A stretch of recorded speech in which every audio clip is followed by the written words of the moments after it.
Mabuhay!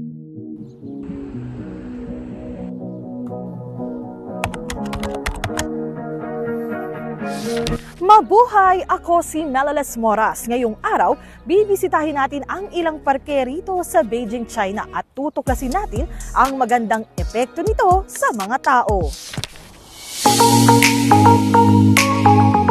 Ngayon, kasama ko si Mark Fetalco, isa pang Pinoy journalist dito sa Beijing, China. At pupuntahan namin yung isa sa mga park dito na malapit lang sa aming building.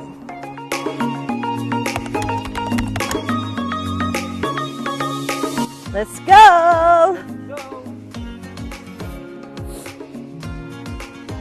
Ha!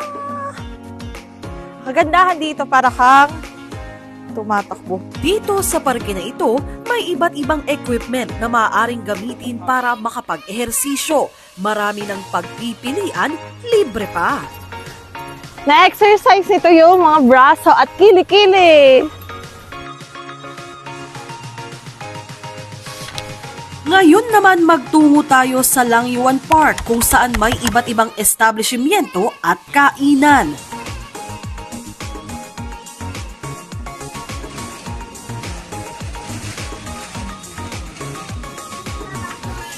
Cheers!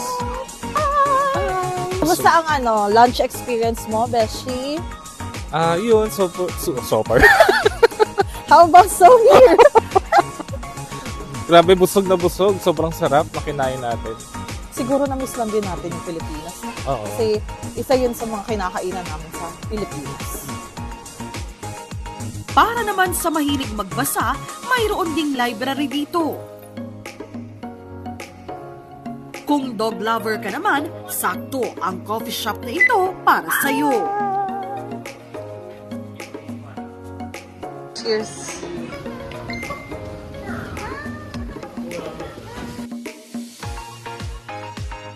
Marami pang establishmento rito, tampok ang sining at kultura ng China. Shishe! Ang kagandahan dito, ang dami mong matutuklasan sa isang parke pa lamang. Yun nga, madami kang malalaman na bago about, especially sa culture nila. At mababait yung mga tao, di ba? Yeah! Ngayon naman, silipin natin ang Beijing International Sculpture Park.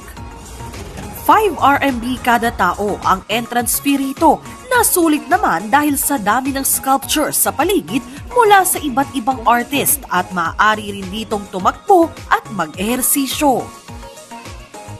Siyempre, bago mag-exercise, kailangan warm up muna para hindi sumakit yung katawan.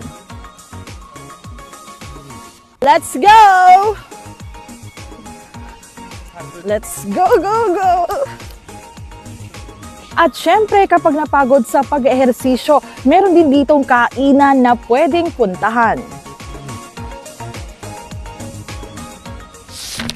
Sana nag-enjoy kayo sa ating paglilibot. Ako po muli si Melales Moras. Hanggang sa muli!